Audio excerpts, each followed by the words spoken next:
Are you a business owner looking for real advice and input? You're in the right place. From concept to launch to growth, funding, and beyond. Welcome to Startup Hustle with your hosts. One once sold a business for $150 million. The other, the author of $1 Million Bedroom. Here are your hosts of Startup Hustle, Matt DeCoursey and Matt Watson. 1, 2, 3, 4, 3, 2, 1. 'Cause no one can do it like we do it, like we do it, like. And we're back. Another episode of Startup Hustle. Matt DeCoursey here with Matt Baysinger, who'll be sitting in for Matt Watson today. That's a lot of Matts. And hi, Matt. The more Matts, the better, Matt. I agree. And, you know, it's really Matt that makes this podcast and even this episode of Startup Hustle, which is brought to you by Fullscale.io, probably the greatest podcast hosted by someone named Matt. Is that fair to say? I think it is, would you say guilty, true till proven false? True. I think is True. how that I works. agree. I agree. And, you know, I think I probably should share because I like people to have a very transparent view of Matt. So I heard a Matt say that at homeschool today, the history of Wu-Tang would be the subject. I'm not going to say which Matt. I'll let the listeners guess. My kids But are 6, 4, and 2, so it'd be that's.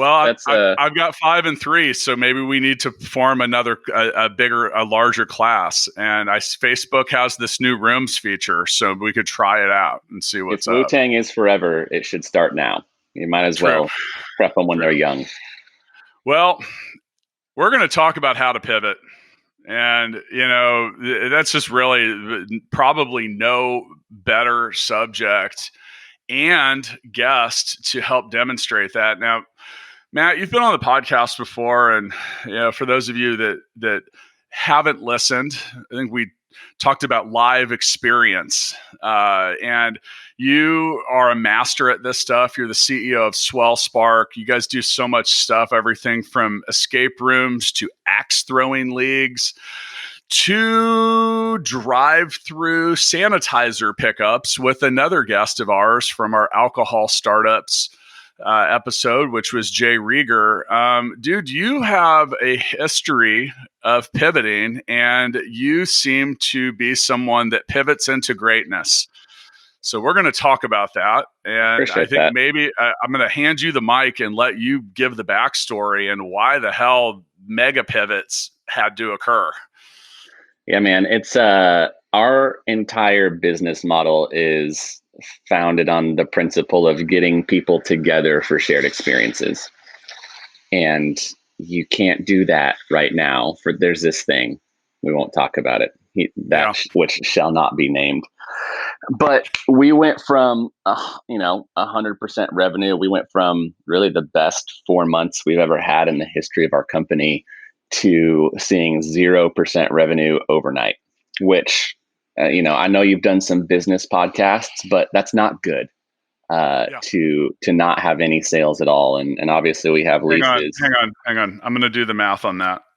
Great. Yeah. It Multiply. checks out.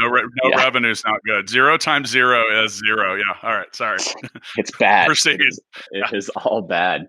And I think, in the early, really first week, I was trying to rack my head around, and you're reading all the headlines and you're feeling sorry for yourself and you're just thinking, what are we going to do? I was on a phone call with a handful of other businesses around the Midwest. And, the first week, the first day that all of this was kind of dropping, we were like, hey, we're going to do whatever we can to keep open, to keep our employees happy, to do all of this. And if someone would have just been recording those phone calls, the tone over the course of week 1 to week 2, like by week 2, it was literally bringing an HR attorney onto the phone call of like, hey, how can we take care of our employees the best given the circumstances? What is the difference between a furlough and a layoff? And obviously, tens of millions of people were put in that predicament, 240 of which were at my company. So we went from this kind of well-oiled machine overnight to a handful of us at headquarters saying, what on earth are we going to do now? And I think in general, for better or worse, my wheels are spinning, and it's like, not so much how can you take advantage of this opportunity, those aren't the words that I would choose per se, but like what can we do? Like what positive impact can happen with this? Andy over at J. Rieger, they were able to very quickly, probably one of the best in the country, quickly turn and start making hand sanitizer at their distillery, in the East Bottoms. Within days. Within days. Yeah. Absolutely. Yeah. I mean, and it's very impressive. And they're really, really good at producing, and they were really good at producing, but they were limited with staff. They're limited with their actual facility. And they had people, they had to bring the police in to help police traffic, right? Like the line was sometimes 2 to 3 hours long, and people would get through the line and there'd be no sanitizer left, which is not good, right? It's not, that wasn't making people happy. And even though they were doing this incredible job, providing this incredible service, there were many people who were having a bad taste in their mouth because they're saying, man, I didn't get this thing I waited for and I need it. So we had nothing to do, right? And we have these great facilities over Kansas City. And we said, hey, what if we took over the distribution, the customer facing distribution? You focus on hospitals and government agencies and these folks that need these big bulk purchases, but we're really good at setting appointments and communicating with customers. And so we set up these contactless drive-through hand sanitizer drop distributions all over Kansas City. We got to a point that I think we were serving a new customer like every 9 seconds. And it was all prepaid. It was all contactless. So literally people, show us their name, pop their trunk, throw it in the trunk. They drive off happy. Everything's good. And so I think really quickly it gave us some hope that we still had a role to play in all of this and that there were still things that we as a company could do to help our city, but also to kind of, pay the bills, keep the lights on, make sure that we had a business to come back to.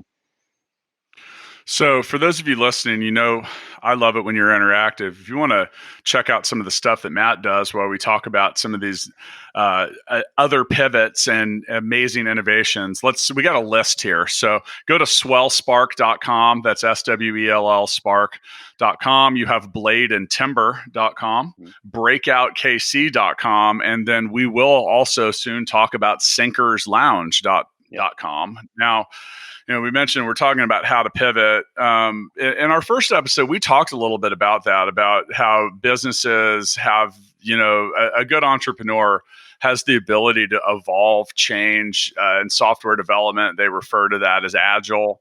And, just being able to kind of make the best out of the worst situations. Now, it's been a while since you're on the show, and I think my last interchange with you was you sending me pictures of yourself with your kids at a monster truck rally in the Full Scale suite. Yeah, man. Me almost getting stuck in the Philippines, and you talk about that changing timbre of the way that goes. I did like a 5 or 6 part series called The Corona Diaries about that, and it was like, all of a sudden you're like, shit, what are we going to do? And you weren't the only person in this situation, but obviously you can't have an axe throwing league or a breakout or a escape room socially distanced. It's difficult. So, right. I think, I don't know where you want to start, but all right. So we mentioned the drive up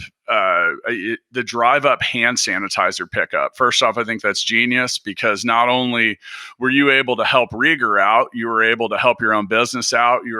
I'm assuming that kept your employees busy. It just kept things moving. Not to mention, it wasn't exactly bad promo. Sure. So, that didn't hurt, but, past that, so are you still doing that, or did you kind of meet that demand, or is that still part of what's going on? I mean, literally just yesterday, if you were to have gone to the Target on, I think 151st Street in Overland Park, you would have seen a sign out front that said, this is what we have in stock. This is what we don't. And hand sanitizer is still one of the things that they didn't have in stock with regularity.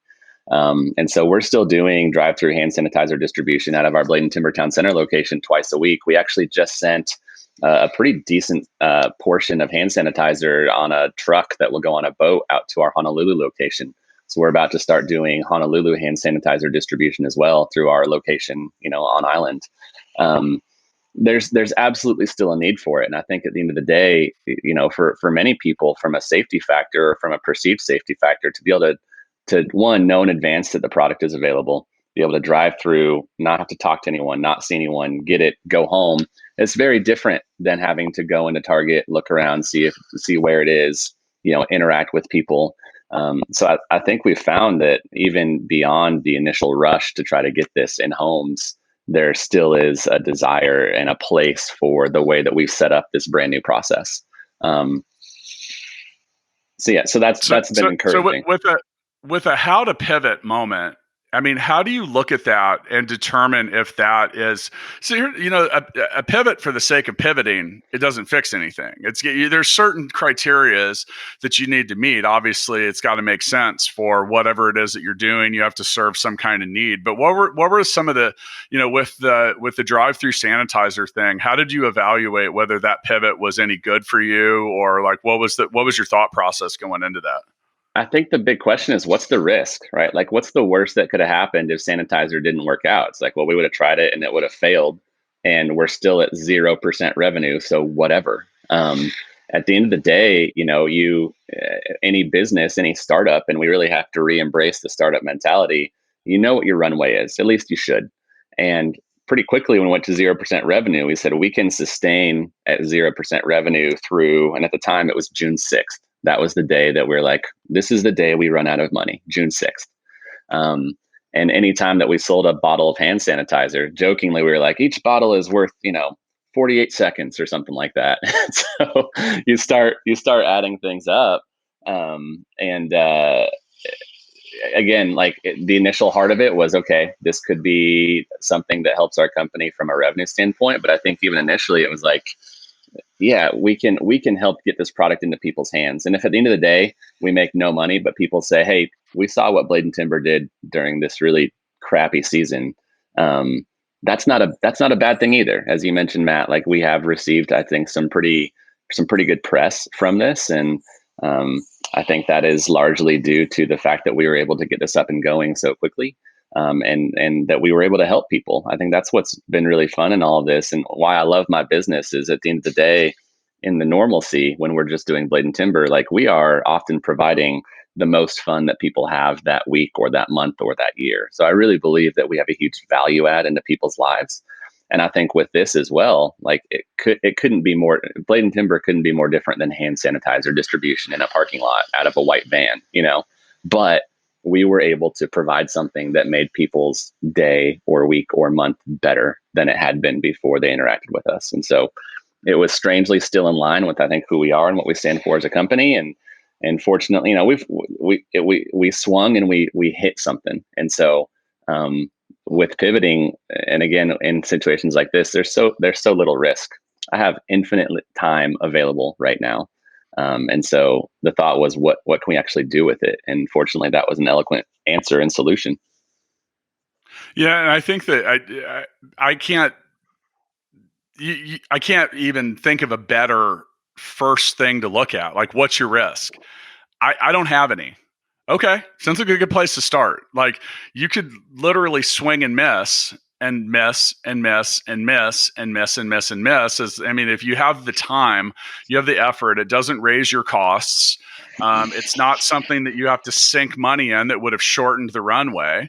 So it's a very, very good point for how to pivot. All right. So that took care of some of the issues. I'm assuming not all of them. The interesting thing about pivots is, well, much like a startup, you often don't know if they're effective, worth continuing to pursue, or how they're going to affect your overall business until later. Right. I think that your crystal ball is probably as fine-tuned as mine, which means not. So you've got this issue. So you have these escape rooms, you have Blade and Timber, and all right, so I'm going to paint the picture because I am a customer at Blade and Timber, and it's axe throwing. If you aren't familiar with it, it's become kind of a sensation, and there are other people besides Blade and Timber. It's kind of everywhere now, but at the same time, this is like the thing in Kansas City. People go to Blade and Timber if you want to go throw axes. My wife had deadly accuracy right away, which made me kind of not want to come back, but I'll be back soon. Forever. Right, right. Well, no doubt. So you have all these spaces. You have a somewhat large footprint. Your stores are in, like the one near my home is in a busy strip mall with lots of traffic. I'm sure that's not cheap. How are you looking at that stuff? And like, how do you approach like, okay, what do we do with all this space? Because obviously the drive-through isn't going to satisfy that. I know some of this is I'm kind of throwing it up near the rim for the online stuff, but I don't even know how you came up with that. I mean, I thought that was brilliant. Just to talk about the space issue, I think one of the really fascinating things that's going to come out of this, whenever this ends, if it ever ends, is, I mean, there's a lot of retailers that won't make it out, right? There's a lot of entertainment facilities that won't make it out. There's a lot of people who have realized that they really are totally fine with shopping online and don't ever need to step foot in a brick and mortar store again. That said, there's a lot of retailers who are going to do really well once they reopen because of the experience that they provide. And so our conversation, we have 10 leases over our portfolio, and our conversation with our landlords has looked very different depending on if they're a mom and pop type landlord or they're a big national group. And at the end of the day, I think every landlord does and should want us back, right? Like, we're great tenants, we're anchor tenants at many of our spaces. We bring people that spend money at our facility and spend money at all of our neighbors as well. So they want us to come back. So there has to be some flexibility, in order to allow that to happen. But it is a weird situation when you say, all right, man, we have, call it 70,000 square feet of retail, and we honestly can't use any of it. Like, it is just sitting dead space right now. And so the big question again was, okay, chalk that up as a loss. Like, but what can we do?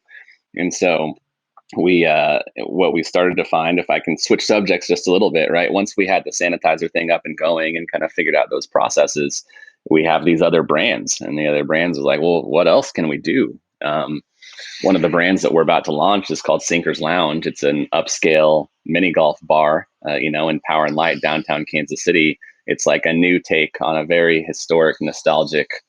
It's mini golf, right? Everyone loves mini golf. Everyone will do mini golf, but we were trying to think of what people could actually do at home. And I'm not going to sell like at home axe throwing kits. It's not realistic. Because what could go wrong? Nothing would go wrong. So I need to stop practicing axe throwing at home? You should keep practicing. Okay. You specifically. For those of you listening, we do not condone. I'm not recommending that you. I don't want to get a message through the @Startup Hustle podcast Instagram or a picture that shows your axe accidents. Yes, no accidents. Yeah. But we thought about doing like a virtual escape game, but quite frankly, I couldn't wrap my head around what that would look like early on. Early on is 5 weeks ago. But mini golf, like, most people already have the majority of the supplies to do that, which is a golf putter and a golf ball. And so we started looking around at how we could create like a more structured mini golf that you could actually play against other people who maybe weren't in your house.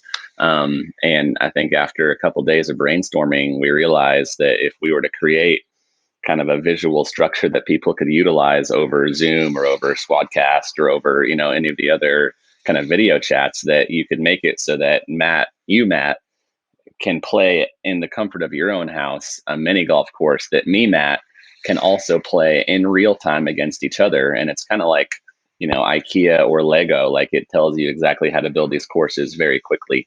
And so we, kind of same thing. We demoed it. We're like, does this work? Like, is this worthwhile? Should we give it a shot? And then the question again, what's the risk? Like, if this fails at the end of like 4 weeks from now, if somebody tried something during COVID and didn't work, no one's going to care. I'm like, oh yeah, that there is whatever. But we tried it, and I made this video that I filmed myself in my basement at like 11 p.m. and we threw it online, and within 48 hours, we had been picked up by Forbes. We had been picked up by, all the biz journals, every local news media source, these putt,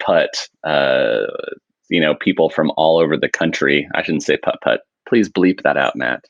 Give me 2 bleeps. Burp. Mini golf, these mini golf connoisseurs all over the country saying like, how can we get this? And so we were able to make about 50 kits out of our machine shop in Kansas City, and we sold out in like 48 hours. There was a super high demand for it. And so what's been really fascinating about that is it's raised the question of like, what is the long-term ability of this product? How can we make more of these? How can we improve this? Does this have legs after COVID? And I think we found the answer is yes. And so we actually, we're patent pending on that product. We're talking with folks overseas of how we can make it either faster or slightly less expensive. We're talking with other fabrication shops in Kansas City of how we can outsource some of that so we can make more of them, because we have more demand than supply that we're able to create. We're actually, I'll tell you about this another time, Matt, but there's a major Kansas City golf charity tournament that's supposed to happen in July. And we're in conversation with them to transition the entire thing to an at-home mini golf tournament that would be, it would be announced, broadcast. It would have, some of the big names of Kansas City being like the on-air broadcasters, like, and now Matt DeCoursey lines up for the putt on par 4. So it's Matt misses the 1 foot tap in, which is taparoo. Wait, you have to do it. You have to be really quiet, right? Like, aren't you supposed to? As if and he missed it. I can't believe he missed it. Still never understood that. Were the announcers like right there on top of the golfer? Is that why they whispered? Yes. But okay, so yeah, all right. In the first episode, and I'm making notes to put a link to that in the show notes. We talked about your lab of sorts, and I appreciate an entrepreneurial mad scientist. And so you described to us this basically a workshop, fabrication, all different kinds of stuff. And you mentioned, we make a lot of different stuff, and sometimes it's cool, sometimes it's not, sometimes we use it, sometimes we burn it. Yep. And so when it came to the sinkers and the online concept, how long did it take you to actually create a prototype? Like, how long did that pivot take to be like, okay, we got something here. Let's see what we got. The initial part of it, we had company-wide, we had 2 staff members left, period. That was it. And we had a meeting. I remember it was a Wednesday. And I said, look, guys, it doesn't make sense for us we can't keep paying you because we don't have work right now. We don't have any projects. I said, but if we can create a vertical that can at least pay your salary, I will keep you guys on. Right. And so we had about a 2-hour brainstorm session. We talked about making masks or, doing these other PPE products and things like that. We couldn't get the supply, but this was an idea that we've been talking about for some time. And we said, can we do this? And they said, yeah, like we'll do that. And they worked their tails off, man. I think they might have pulled an all-nighter. I'm honestly not sure. They had the first prototype within 24 hours of that conversation, like a full prototype of what we were doing. We all played it together in the offices, realized it needed some kind of adjustments or editing. They had the secondary prototype within 24 hours of that. I took that home over the weekend, made the video, made the website, and we launched on like Monday or Tuesday of that next week. So soup to nuts, we're talking, 72 hours from idea to implementation. It was silly. You got some new stuff to figure out though with that, because you haven't been in the business when I say e-commerce, I'm not going to say you're not in the business of e-commerce, because you can book at your stuff online. And, once again, go to swellspark.com, bladeandtimber.com, breakoutkc.com, make a reservation for like later. And, help a small business out. But at those places, like an online reservation and a booking is way different than creating a product, delivering a product, sourcing a product, and then doing it how long is it going to take to arrive? And that's one of the things that's been challenging for anybody that delivers a product right now. It's like, we were talking with Chris Kovac of Riverwatch Beef, and he can't make beef jerky. They had to change their beef jerky recipe because the salt that they get comes from Europe. And it's just like weird shit that it's, and guess what? If you're if you want to be an entrepreneur and you haven't done it yet, there's always something.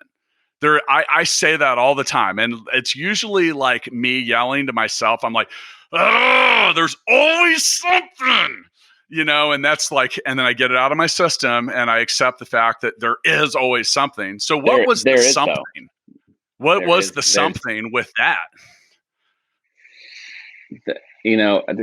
Talk about that for just a second. I get to speak at colleges and high schools, with some regularity. And when we first launched any of these products, people are like, is that really going to work? Like, how are you going to make money? And it's like, you run the numbers. Like, there's 2.4 million people. If I can get 1/10 of 1/10 of 1/10 of those people to buy in, I'm going to make X amount of dollars. It's like, we don't need everyone to like what we're doing. We need a couple. Hey, by the way, I want to weigh in on that, because you said 1/10 of 1/10 of 1/10. We've spent so much time talking about pitches and plans and realistic expectations and goals. 1/10 of 1/10 of 1/10. I don't give a shit what you're doing. That's a good place to start, right? Because I get people that they'll throw us a business plan. They'll say, I want full scale. And by the way, go to fullscale.io. You can learn more about our company. The other Matt and I have invested over $1 million in startups in the last year. And we see a lot of pitches and people, if we can only get 10% of the market share, I'm like, you just told me your definable market's 30 million people.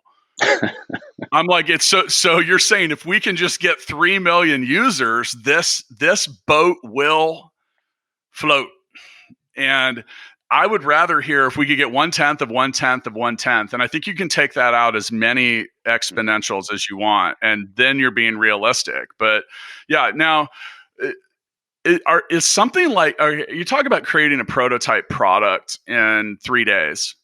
Yep. You're not going to have packaging for that. Nope. And stuff like that. Did you just, is that some of the, you did mention earlier, you can get away with a lot of stuff right now. Yep. Like the last time you podcast with us, I was like, dude, you're going to have to come to the studio. I don't know if we'll do that again anytime soon. It's like, right. Hey, wait, I can just stay at home. Right. Not have to do stuff. But, what was that one of the things, or are you just like, hey, fuck it. It's it's not important right now. Yeah. At the end of the day, I think the product outweighed the perfectionism of it. Right. Like it is better to be done than to be perfect. And thank you. I think we knew, right? We know that all of the people who were going to buy Rev 1 of a product that was launched in 72 hours probably understands that it's a Rev 1 product, that it is a minimum viable design, that it is a COVID made something, and quite frankly, we also knew that, our audience, at least what we initially pushed it out to, was people who had already come to Blade and Timber or Breakout KC. It's not like we were spending advertising money and putting this on Amazon. Like, these were people who already had familiarity with Swell Spark. That said, those folks, I think, have a little bit more grace than maybe your typical customers, because they already have an understanding of who we are as people. So, like, for instance, one of the products that we shipped out, it was broken. And the dude just emailed. He's like, hey, Matt, we love Breakout KC. Just want to give you a heads up. This was broken. It's kind of a bummer. And I'm like, hey, I'll meet you Monday. We'll swap it out. I'm so sorry about that. And so we kind of hoped and expected that our early adopters of this would understand that this is going to be something awesome, but it's not going to be perfect. You should not expect perfection. It's going to show up in a brown box and the instructions are online. And I think that's been okay. Of course, we're looking at how to make it better, and the next iteration will be better. And all of those people, we've been asking them for very direct feedback, and they've been giving it to me, which has also been really nice. They're like, instead of just the LinkedIn, folks saying, oh, this is so cool, and you get all the likes and hearts and whatever. It's like, I have people that are like, hey man, this is the part that really sucked about it. This is what was really inconvenient.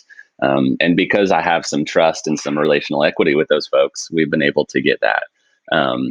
To your point, as far as we went through a lot of that with the Mixtape app, like, because we had been working on Mixtape the Game, the app, for a long time, and our CMO Joel Johnson is also the creator of that, and we played it, and I kind of pictured myself in your lab, and we played it, and we were like, because it's a card game, and then we turned it into an app, but we built the app after the card game. And we quickly sat there and we were like, something's missing here. And, we said, well, the best way to do it, let's let a bunch of people play this and really push them to tell us why it sucks. And they did. And we changed a lot of stuff. And the number one thing was, if this isn't fun, what's the point? And I would imagine that's got to be pretty high on your checklist as well. Yeah, man. And I think what's, within this, again, I know that, maybe call it disappointment. There's probably people who get sinkers at home and they were like, that was cool, but it wasn't as good as it could be. On the same note, because these folks were my early adopters, when we perfect this thing, you can bet your bottom dollar I'm going to ship them a new one and give them a huge thank you, because were it not for their investment in us, it wouldn't exist in the first place. They were willing to take a risk on us. Because of that, I was able to keep 2 people employed for an extra 4 weeks, to the point that now I have, they have a much longer runway than we had at that point in time. We've extended our runway for those 2 guys from 48 hours to now it's December, So I'm incredibly grateful for the folks who did take a risk on us, and we will make it up to them, whether it's just because of the Rev. We know the Rev 2 will be better, right? So when that happens, we're going to make sure that we take care of people. How to pivot rule 2, aggressively seek feedback early. Mm-hmm. And we've talked about that so much. You say it's better to be out. It's better to be out than to be perfect. Hey, look, there's brilliant, insanely wealthy, influential, creative, genius people that are really well known for saying, hey, if you don't look back at your first release on anything and go, God, how did we release that? And meaning, like, if you don't look back at it with absolute terror, then you hung on to it for too long. Like, get it out there. Let the people that'll use it. And like you said, develop a reputation for, okay, those first 50 people, they weren't your customers. They're your products partners. Mm-hmm. You're giving them something. And like you said, we'll send them another one, because their input in the end is way more valuable. Absolutely. Than how much are the sinkers kits? 20, $30 or they're $120. They're not cheap, right? And it's handcrafted out of wood. So we had that was kind of the mark where it made sense and made time. And we released it with 36 different holes. And so from the get-go, $120 is going to get you bare minimum 4 hours of entertainment. Like that's pretty good. That's worthwhile, and you have something to keep forever. You get the kit, and you get you build the hole by hole with. Is that how that works? Yep. Yeah, Genius. So you'll build like a frame. Genius. That frame will last you 9 holes, and then you're only changing around what's inside that frame to make it so that, again, you're able to change the hole every minute to get these new putt-putt holes. And again, like Matt, we could play against each other. I'm gonna get you a kit, and we're gonna play mini golf against each other. It's gonna be a blast.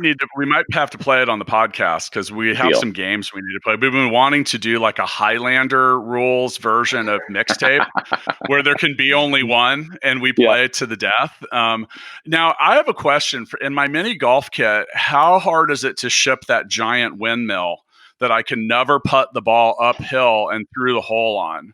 Yeah. Is that a logistics problem for delivery? It is, and the windmill only takes and the about clown, 10 hours. The large clown.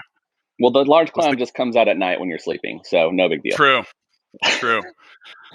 No, man, we've been playing with augmented reality of how we can have some of those types of things be a part of this. And again, I think there's going to be a Rev 2 and a Rev 3 of what the Sinkers at Home kit looks like. But at the end of the day, again, if nothing else, like, I think people see that we're doing our best to make good of a crappy situation. And that is what we have right now. And I think an hour or two of reprieve where, like Matt, if you're anything like me, I love FaceTiming with my dad. I love talking to friends, but like just sitting and talking is hard. It can be challenging. Whereas when you have something like, dude, if I'm outside in my backyard playing catch with someone, I can have a 10-hour conversation, because there's just this, like, you're doing something. And so that's what we tried to recreate for folks. And fortunately we've had some good luck. We're in the middle of making a whole bunch of kits, getting ready for Father's Day as well, doing a pre-sale for Father's Day. And so we're very fortunate that some of the swings that we have taken during COVID have actually worked out pretty well. So once again with us today, we've got Matt Baysinger, the CEO and magical creator at Swell Spark, swellspark.com, bladeandtimber.com, breakoutkc.com, sinkerslounge.com. But wait, people, there's more. Okay, snap. so I recently, and what actually made me reach out to say, I think we need to do a podcast soon, was I saw you talking about virtual escape rooms, meaning Yeah. like we're going to do the escape rooms online. Let's talk Yeah. about that for a second. Yeah. Again, can go back to, we have this brand and we have all these people who love this brand, and we have people who love escape rooms, and we have companies who want to do something with their staff other than sit on a Zoom call. What we didn't want to do with Breakout in particular is release a crappy product. We wanted, if it was going to be something, we wanted to be representative of who we are. And really, I think it was actually a group out of, I want to say like Switzerland or something, one of the countries I've never been to, that did this. And the name is tough, right? Because you see virtual escape room. I think a lot of people think it's like like a cartoon or a video game or something like that, but almost like an avatar based escape room where our game guides are the hands and feet and you're telling them what to do. And so we took this existing escape room that we have. It's actually our Get Out games, which most people have not played that. We take it to fairs and festivals. It's a semi truck that has a full escape room in the back of it that we take around to large companies or school districts or whatever. And so, for lack of a better word, call it an asset, right? It's like, and I'm looking at this thing in our driveway of our world headquarters. I'm like, man, what can we do with that thing that is just sitting there? So we had to strip out a lot of the components and remake this escape room so that it would make sense through a screen instead of, using your own hands and feet. But we were able to remake it in a capacity. I've been my friends who've gone through it. I was like, all right, hey, be real with me. How fun is this compared to like a real escape room? And we knew the answer was not it's not the same. And we knew that beforehand. But they're like 85 to 90% as fun as a normal escape room. And when you extrapolate that out, we have people who say the escape rooms are the most fun that they've had all year. And so I'm like, okay, if we're 90% the best thing you've done this year, that feels like a good product. That feels like something we can take out to the market. And so, yeah, we put it online, had some demos, made sure that it worked.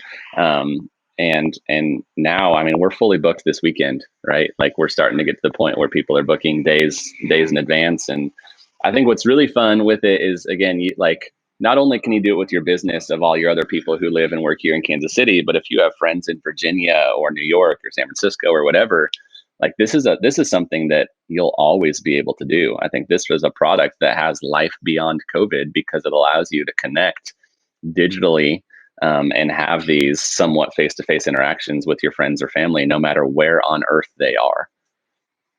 When we were talking about the escape room, your escape room business in your other episode, one of the things we talked about is on a corporate level, that's a good team building exercise. Now, what you just described reminded me of like, okay, if you've worked at a corporate job long enough, you got thrown into some retreat somewhere.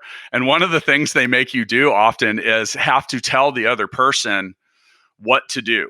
Like you can't use your hands, but you got to tell the other person, or, they blindfold someone or whatever. And it's challenging, but it's a different feel. And, I think that's pretty cool. I would imagine the response to that was good because we also talked about with the escape room, there's some people that'll come back and do it more than once, but you have to change that up a lot because some people it's like, hey, it's like that thriller movie. Once you've seen the ending, it can be, some people aren't going to watch it again. Some people are cool with it. Some people aren't. So did you see more adoption with the people that are the customers that you knew were like really escape room enthusiasts? Yeah, man. Regulars. Yeah, they were. Yeah. I mean, that was absolutely, when we first launched it, I went on to all the enthusiast Facebook groups and whatnot and said, hey, we're doing this thing. And we already have, we're pretty widely recognized within the enthusiast community as one of the better escape rooms in the country. And so we had some early adoption from that. And I think the response has been,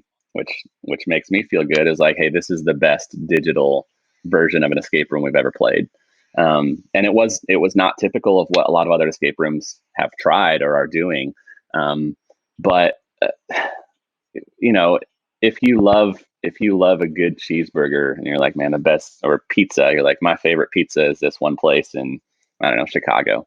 Giordano's is fantastic. I can't get that here in Kansas City, but like I still love a good deep dish pizza, even if it's not my very, very favorite one. And so to have things that mimic, again, in these strange times, right? to have some sense of normalcy or some ability to have fun that is different than what you've been doing. We love that we've been able to provide an opportunity for people to come together and have fun. And at the end of the day, I could care less how we're doing that. If that's what we're accomplishing, it feels good and it feels in line with who we are and what we're doing. Okay, there we go. How to pivot rule 3. Your pivot should be in line with your resources, your expertise, your client base, your passion. Pivoting into something you're not passionate about, you might as well, in my opinion, you might as well just shut down the business. Because if your passion for what you do is driving you through bullshit right now. And we've had so many episodes about VC funding, and we always ask them, we're like, do you like the jockey or the horse? Who do you like to bet on? It's always the jockey. It's a jockey every time. But then, so what are the qualities of a founder that you want? Passion. Tell me why. Because people that are passionate about stuff, they don't settle for failure. They have a positive outlook on stuff. They don't quit when times get rough. Now, as all of this came down, and so I've been dealing with my own issues. 95% of my employees are literally on the other side of the planet. Have a whole different set of stuff like that. In my Corona Diary series, I was talking about like all these contingency plans and all these different things that you need to do and all this stuff that you need to figure out. But really, in the end, like if you don't have a positive outlook, like the very first decision you need to make is, am I going to sink or am I going to swim? Yeah. And if sink is the option, just go ahead and go to the bottom. Don't bother. Just don't even move your arms and legs. Just get it over with. And failing fast or sinking fast, in some cases, might be your best option. But if you're going to swim, you need to get moving on that. And I think like I said, there's no in between on sink or swim, because the in between is still like 25 feet below the. Still sink, right? Yeah. You're technically sank there. So, I think the next how to pivot rule is you got to be positive about what you're doing. And you have to, any CEO or a founder needs to be the best salesperson at the business. And that doesn't always mean to clients or users or people. It's sometimes the people that are around you. Now, I mean, has that been difficult? Have you had any issues with that? I think you're inherently positive and innovative, and I am too. But dude, I have had my days. Oh man, yeah. I mean, still having the days, right? And I think there's a difference between so we have these core foundations of our company, and it was fun to actually identify them. We went through a process called EOS that was fantastic. Another conversation for another day. But the first tenet of our company is joy. Like we want to represent joy in everything we do. And I think a lot of people hear that at the onset and they say that joy and happiness are the same thing. They are not, right? Like I do not have to be happy to be joyful.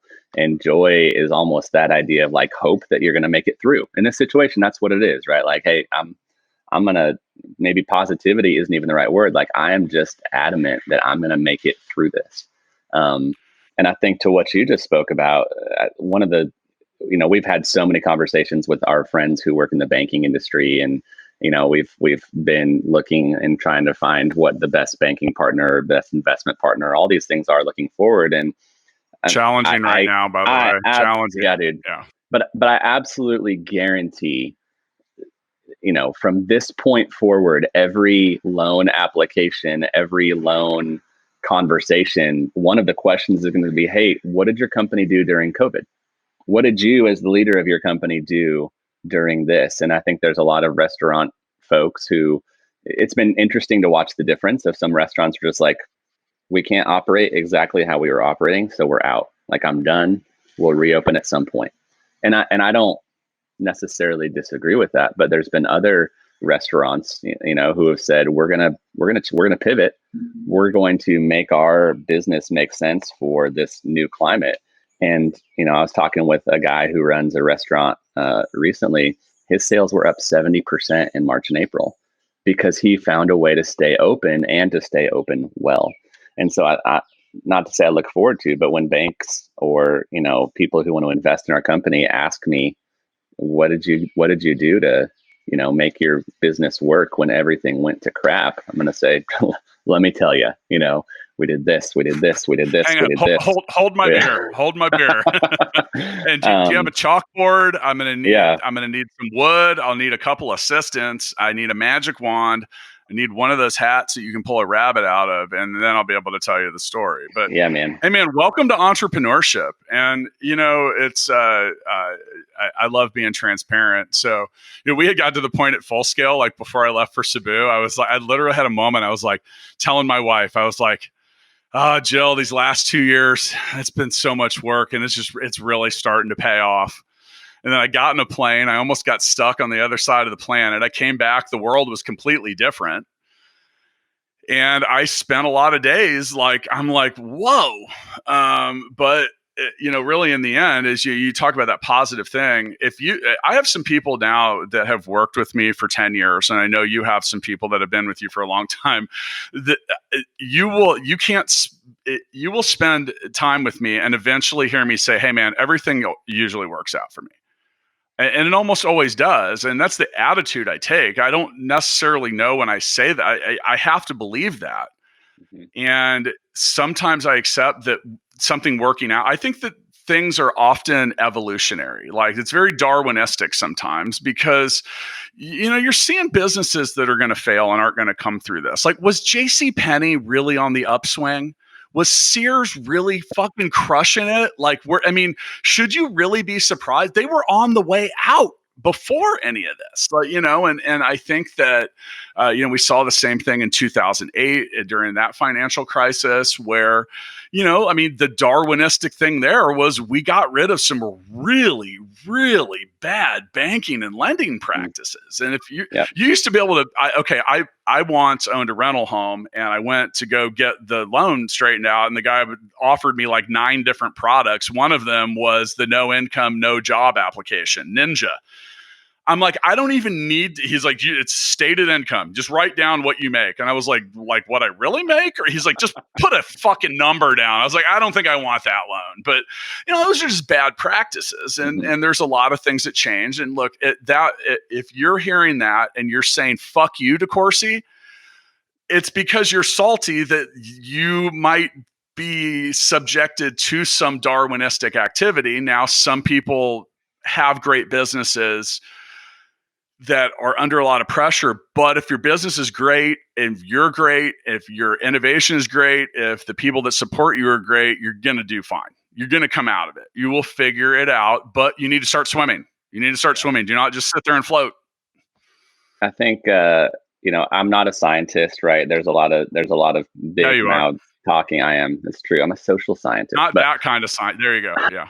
There's a lot of noise in the conversation about COVID, just to talk about COVID for a quick second. But I think one of the things that has been the most simplifying for me that has helped me understand it is, in short, the COVID-19 pandemic has made you twice as likely to die, which you can take that from a health and wellness standpoint. You can also take that from an economic or business standpoint, right? Like if you're 97 on your deathbed and you are struggling with lifelong terminal illness, like you're twice as likely. If you had a 50% chance of dying today, you might have a 100% chance of passing away. And again, I hope no one takes this the wrong way, talking about the health point, because it's very sad and I don't mean to diminish that. But I think from a business standpoint as well, if there were businesses that there's a 50% chance that they make it out of this year pre-COVID. COVID comes along, and I think if on an oversimplistic standpoint, it's like COVID makes it twice as likely that you're going to fail. And I think that may be somewhat accurate, right? Like if JCPenney was going to go bankrupt at some point this year, this just sped that up a lot. And I think the businesses that do come out of this are going to probably do pretty dang well. There's just going to be a lot of a lot of businesses and folks economically who don't. And that's a bummer. That's another conversation for another day, but it's a refining process. And my hope, right, we're hell bent on making sure we're one of the ones who make it through. I don't know yet if we will. I sure hope so. I think we will. I believe we will. No, you're going to be fine, man. The reason the investors go with the jockey and not the horse is because jockeys, like, it's kind of like the same thing as like a prime athlete. Like, you look at, okay, Patrick Mahomes for the Chiefs, right? Year 2 comes back, wins the Super Bowl. You'll hear the announcers. The Chiefs are really learning how to win the game, not just compete, but win the game. And you look at okay, so in every single playoff game that the Chiefs were in, they were down double digits and won double digits. Like, that's not, you don't have someone over on the sideline going, well, guys, I mean, halftime's coming up and we're fucked. And there's 80,000 people here and millions watching, but we should just phone it in. I'm not going to play the second half. Like, if you heard your sports legends, if Michael Jordan sat out the flu game, right? And all of that, I mean, all of it. And the thing is no matter where you look at it, you have to try to win. I mean, and if you won without trying, you probably weren't playing at your skill level.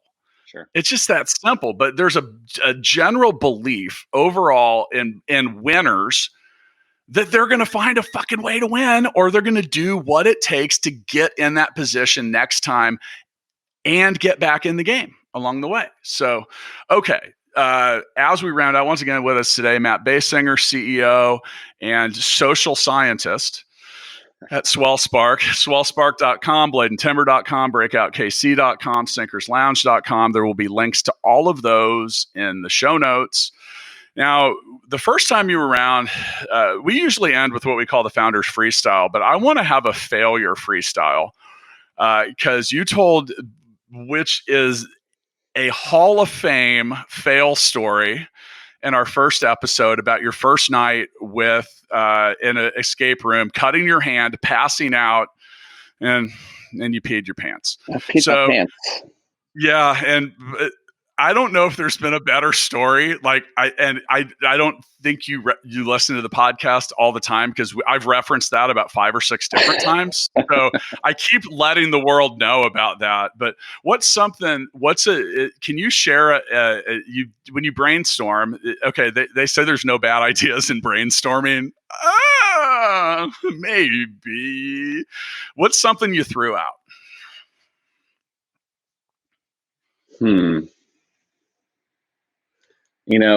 I think in the initial days of COVID, brainstorm. It's funny. I actually kept it on my whiteboard notes for a little bit, but we had this idea of like, this is gonna drop sales by 40 to 50%, and within 100, within 5 days, that had changed, and now we're coming up on we'll have some locations that will be down for 3 months. Golly, Matt, I feel like it's a bad answer to your question. I usually just bank on my peeing my pants story, and that gets me through. And people don't ask about other failures, and that Dude, covers all of my other ones. You shouldn't need a B-side to that album. I mean, that's like a #1 hit. I mean, but no, I think, well, that is a fail of sorts. And that's an optimistic outlook. But by the way, I'm going to close this episode out with the final rule of, and we talked about this earlier, but you got to be realistic, right? You got to be realistic. And there's a difference between optimistic and realistic. Now, I've written 2 of my 3 books have the word realist in the title. So I think you understand where I come from. There's optimism and there's realism. And, you got to kind of straddle the line in between 2 of them, but you got to be realistic with what your expectations are with your pivot. And, you mentioned, like, not everybody has to like it. And if you're expecting everyone to just jump on board and be like, dude, this is it. Where was this my whole life? Okay, if you get that on the first try, please go to fullscale.io, go to the contact page and sign up to be a guest on the podcast, because I want to learn more about that. I really do. Some people get it right. I'm not kidding. That doesn't happen. That does happen. But, You got to be you got to be realistic, and you got to not be afraid. As an entrepreneur, I try 10 things. I'm hoping that one of them works. Sure. And I've tried so many things, or like I have a book, like literally, you mentioned the whiteboard. It's my black book, and I write stuff down, and I'm very religious about it. And I go back and look at it. It is, I mean, some would look at it as a harbor full of unsailed ships, which I'm okay with, but you get enough of them in there. You're like, okay, this is the yacht. And this is the dinghy. And sometimes letting those things stew. And I think with pivots is make sure you're not watering down your effort as well. Because being good at a couple things, and I think you appreciate that, because you're like, hey, look, we're an escape room. We're an axe throwing venue. We are online mini golf. And check out sinkerslounge.com. You had a great point. Father's Day coming up. My dad, I'm going to buy that for my dad, because my dad, who's almost 80, is a golf enthusiast, and he's stuck in his home. He's so bored. Yeah, man. I think he'd love that. And by the way, so I'm like the world's worst golfer, despite having an athletic background. My dad at 77 years old, if we went out and golfed, would still beat me. Now he's a great golfer, but the thing I'm worried about here is he's going to smoke me at sinkers. So it's okay to fail, Matt, right? It's okay to fail. Oh, man. One little thing, you triggered something for me in a good way. It's funny. One of the most disappointing things for me personally, in light of everything that's happened over the last 6 weeks, is once we had to lay off a lot of staff members, and I don't. That sucks, man. Like it is absolutely the worst. I filled buckets probably with tears. Like it wasn't fun. And we actually laid people off before we had to, right? We kind of saw the writing on the wall. And so before shutdowns happened, we decided to close so that we could have more runway to reopen. And we had, there was one former employee who kind of posted online some somewhat negative things, that broke my heart, because I really like to be liked. It's just like a core thing of mine, is like, man, I just wish everyone loved me. And this person made it pretty vocal that they did not like me in that moment. And I was talking with a mentor of mine. I was like, man, I hate when people are mad at me. And he's like, Matt, why did you go into business? Yeah, I've gotten over that. I've had at this point several hundred employees over the last decade and different ventures. And, I've learned that people that were my all-stars and I did everything for them, and I'm talking going out of the way, overpaying them, doing everything I could to help them get what they wanted. And unfortunately, in some situations, okay, look, you have to become very binary when you're an entrepreneur. Like, so Spock from Star Trek had no emotions. You got to get kind of Spock-like on some of this. Now, at the same time, you want to have a shitload of empathy up to that moment. Like I went through the same thing, like an evaluatory process. And actually we made some slight changes at Full Scale. And I literally had so what we did was we narrowed our focus. We're not seeking new clients for 2 different types of technology, which meant that we laid off a very, very small number of people. Most of which have unfriended me on Facebook and talked shit or said something. And I'm like, I won't do that about you. I appreciate the time you had here.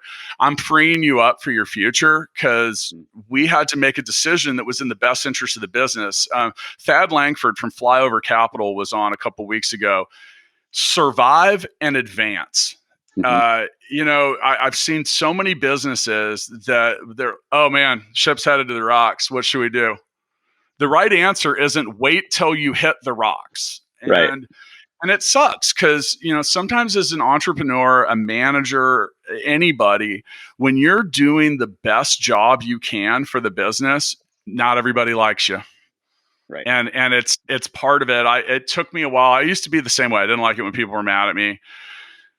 I accept it for what it is. If I'm making decisions that are in the best interest of the business, the people that work there, so on and so forth. Now, with that, I will say, like our staff, and we still have just under 200 people. They were really understanding about some of the stuff we needed to do, and maybe that was just because there could have been a little bit of self-preservation in there, but overall, like, that's the end. And look, these things fade. People get over stuff. Some of those same employees that were shitty with me over the years, if I had to make a change or let them go, I saw them later and they're like, hey man, I'm sorry. I was kind of an asshole on the way out. I'm like, I get it. I understand. No one likes getting fired. No. But then I ask them, I'm like, so what have you been up to? And they're like, oh, well, and you see them light up. Yeah. And they're like, most of the time, some of them are like, my life turned into shit. I live next to Joe Dirt and I'm hooked on meth. I'm like, well, that might have happened anyway. Because you're making bad decisions. But I've seen a lot of former employees that over the years, they're like, and some of them, dude, I've had some of them tell me, they're like, you know what? I did a shitty job. And thank you for firing me because it woke me up. Yeah. It made me realize like I was late to work 3 days a week. Like, what? I would have fired me too. But it takes time. These things fade and these things go away. Either that or they'll just fucking hate you forever. Regardless, it is what it is. You can't control that part of other people. So now, speaking of control, something I do want to control is going to Sinker's Lounge, Breakout KC, Blade and Timber. I'm going to open up all the tabs, try to figure some stuff out. Now, we didn't give enough shout out to Jay Rieger and Andy Rieger for turning their alcohol distillery into a mega plant for hand sanitizer. You want to talk about how to pivot? We probably should have had Andy on for this episode because I told you before we hit record, I said 2 days into that, I sent Andy a message in Messenger. I just said, your pivot is genius, ... And he replied, he replied with kind of the same thing. He's like, I went from having like revenue to none and it made sense and it's going to pop. I will tell you right now that the Jay Rieger brand is exponentially stronger in Kansas City than it was before. And the Rieger Hotel's been downtown since the early 1900s. Yeah.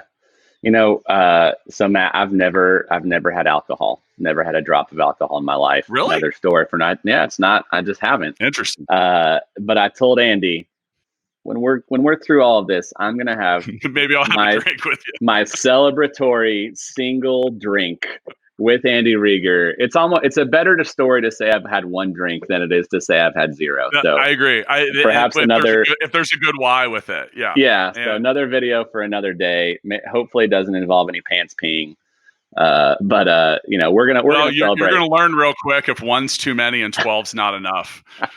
Which is a country song that I've been working on about my own drinking habits.